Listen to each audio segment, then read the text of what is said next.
Hi, my name is Fred, My name's Joanne. and we have a 7-year-old daughter named Elise who has type 1 diabetes. Hi, my name is Laura Houston, and my son Nate was diagnosed with type 1 diabetes when he was 14 months old. That was 5 years ago. Hi, my name is Mary. I have 4 boys. My 3 youngest have type 1 diabetes. My 17-year-old was diagnosed at 8 months old. My 13-year-old was diagnosed at 5 years old. And my 11-year-old was diagnosed at 2 years old. Hi, I'm Tracy Ripley, and my son Zane has type 1 diabetes. He was diagnosed when he was 18 months old. He was diagnosed on September 17th of 2009. I knew there was something wrong that week. On Monday, he started crying more than normal, waking up while he was sleeping, and he was so thirsty. He was drinking and then soaking his diaper, drinking, soaking his diaper. His diaper after 1 hour would be like a nighttime diaper. By Tuesday, I was Googling excessive thirst in toddlers, and only one thing came up, and it was type 1 diabetes. I put that in the back of my mind because I knew he could not and did not have that. By Thursday, I took him to his Mother's Day Out program, and when I picked him up, they had changed his clothes and told me that the director of the program had held him all day. He had cried and just cried all day and drank so much water that he had soaked through all of his clothes. So at that point, I knew I had to take him to the doctor. So I called my pediatrician. We went in, and I told them that I thought my son had diabetes, and they told me that he did not, that children that young don't get diabetes. So they checked him for strep, and then they did a flu test, and both came back negative. They tried to send me home, telling me that he had just a virus and that the drainage was making him thirsty. But I knew that there was something wrong, so I asked them to do a diabetes test. I had no idea what that was at the time, but they just pricked his finger. The nurse came in, she did a blood sugar check, and then she walked out. So a few minutes later, the doctor came in, and they sent us to Children's Hospital, where we were admitted to the pediatric intensive care unit, and we spent the next week there learning how to keep Nate alive. So after a week, they sent us home, and that's when we really figured out how to start living our new normal with type 1 diabetes. The day that my oldest was diagnosed, our first diagnosis, I like to compare that to running a marathon. I think when we walked into that doctor's office, it was like them saying, run. And it was a marathon that we hadn't trained for. We were grossly unprepared. We were exhausted, but yet we had to run, and we couldn't stop. And the hardest part of it was having to swoop up this baby and include him in the marathon. Elise was diagnosed only 2 days after her first birthday. We took her to the pediatrician's office for her well child visit, and the doctor did a urine test because Elise had a history of UTIs. Fortunately, there wasn't any bacteria in her urine, but they did find sugar. The doctor thought this was an error, so they did a repeat test and still found sugar. And there were really no symptoms. The only thing that they found was that she hadn't gained any weight between 9 and 12 months. So we ended up going to the hospital. They ran some tests. We went home. And then later that night, during her first birthday party, we got a call from her pediatrician saying that she had type 1 diabetes and that we needed to check into the hospital that night. His diagnosis story started about 5 days before his diagnosis in July 2008. He had started breathing kind of funny, and so my husband and I took him to the emergency room. We were told he had bronchitis and he would get better. We took him to the pediatrician a couple of times that week as he started vomiting, and his diapers were soaked constantly, and he started getting really lethargic. By that Thursday, he was not able to stand on his own anymore, and he was really not staying awake for very long at a time.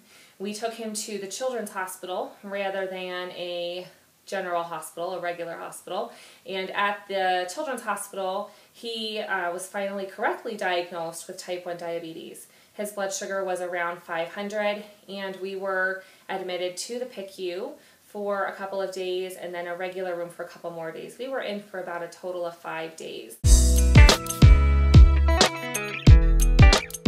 Raising a toddler with type 1 diabetes is a lot different than raising an older child with type 1 diabetes for a few reasons, but I would say a couple of big ones would be that they are less likely to finish their entire meal. They like to eat in very small amounts or pick at what they eat. So guessing the carbohydrates in what they're eating is definitely a challenge.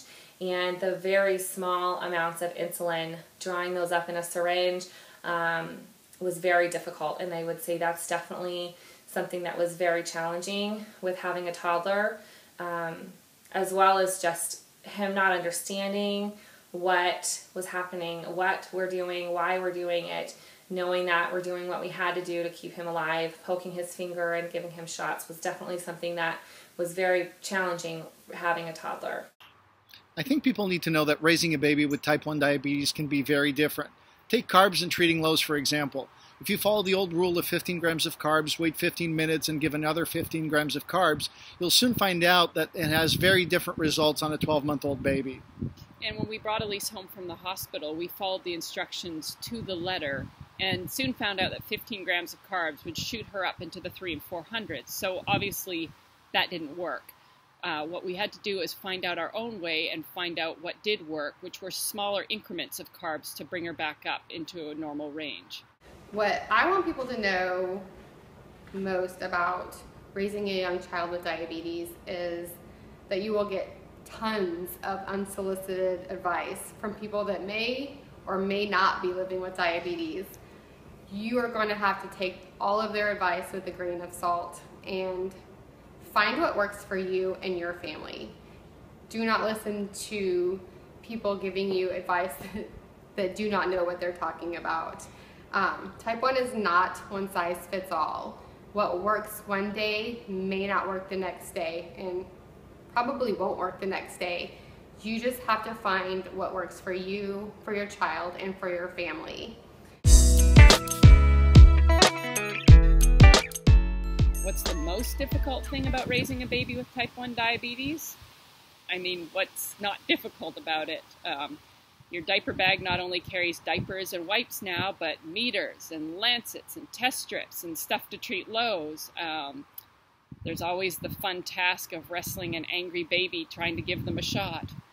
And let's not forget about being nonverbal. So you never know if they're hungry, if they're upset, if their blood sugar is high, if it's low.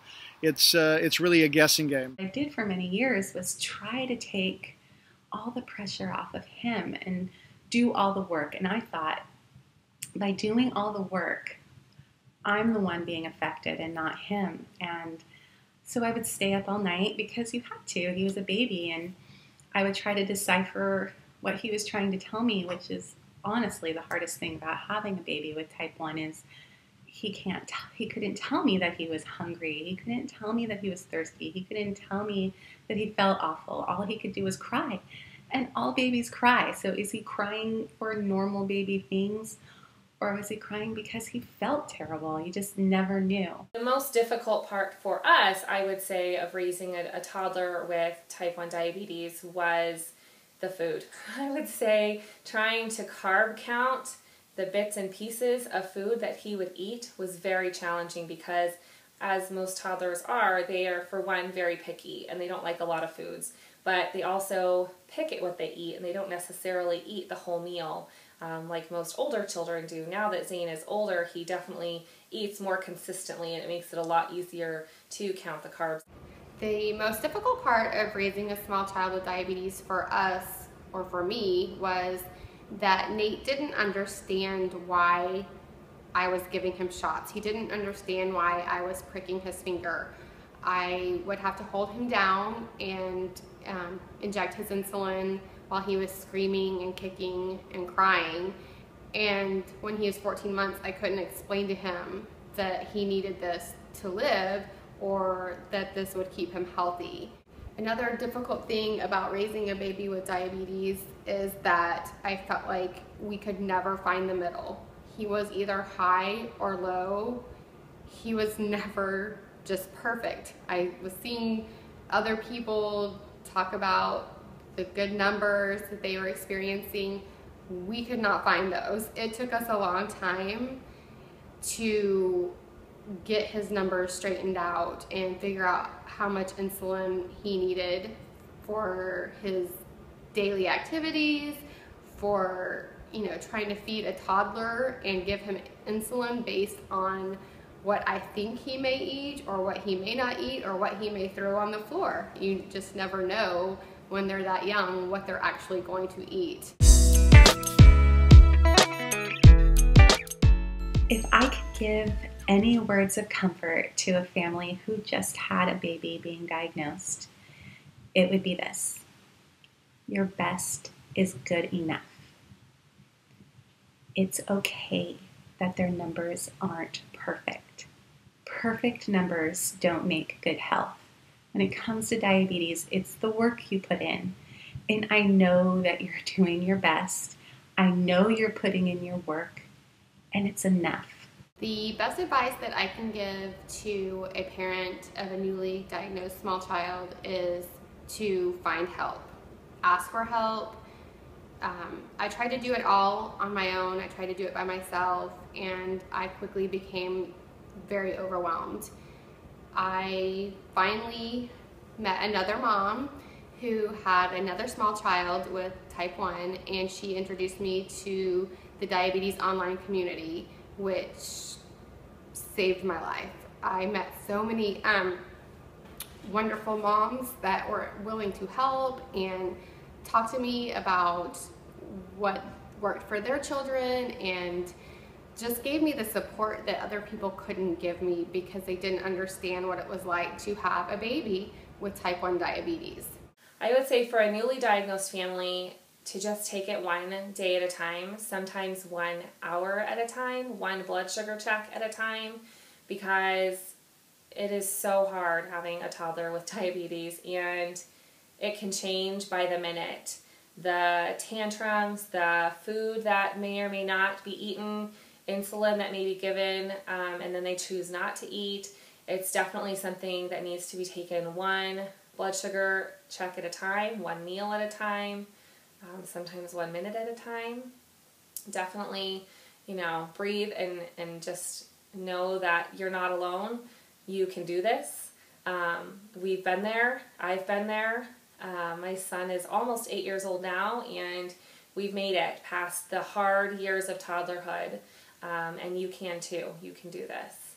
My advice to other parents with small children recently diagnosed with type 1 diabetes would be to find other parents in the same situation. No one will understand you like they will. Not only that, I would seek out parents that have been there, done that. Like us. Yeah, like us. Yeah, you'll get tips and tricks that you won't get anywhere else. And remember the good news. You can do this. We did it. We're still doing it. We did it yesterday. You can do this. And another thing I want to let you know is it's not going to be forever.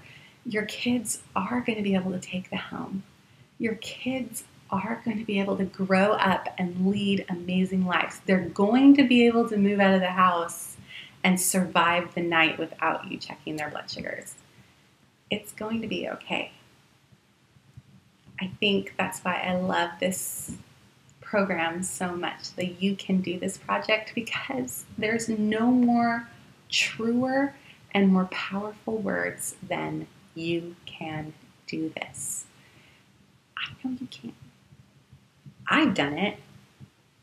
I'm not special. You can do it too.